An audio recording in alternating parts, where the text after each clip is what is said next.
मित्रांनो आपल्या सर्वांचा आवडता रुस्तम हिंद केसरी बकासूर आपल्याला माहीत असेल सेमीफायनल 4मध्ये मित्रांनो सुंदर असा साज पळाला आहे. कडनं गाडी पळवली होती आज पण सेमी मित्रांनो बकासूरचा कडनच लागला. बरेच जण कमेंट करत होते.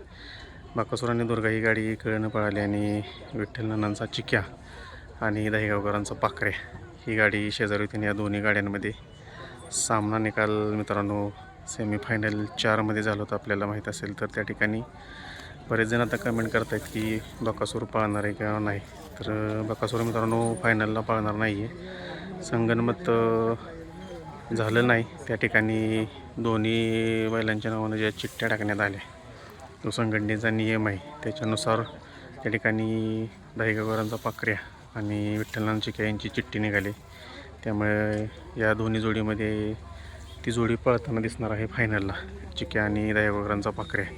आणि जो काय नंबर त्या गाडीचा होईल त्याचं जे काय बक्षीस मिळेल ते या दोन्ही गाड्यांमध्ये विभागून देण्यात येणार आहे मित्रांनो. त्याच्यामुळे बकासूर आणि दुर्गा ही गाडी फायनलसाठी मित्रांनो पळणार नाही आहे.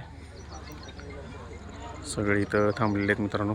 कुठंतरी बकासूरचा गुलाल मिळावा ही प्रेक्षकांची अपेक्षा होती आणि तो आज तो कडनं पळून सेमीफायनलला गुलाल पात्र झाला आणि फायनलसाठी पात्र आहे. आणि आता ती गाडी जी काही नंबर करेल तोच या ठिकाणी बक्षीस दोन्ही गाडींना विभागून दिला जाईल.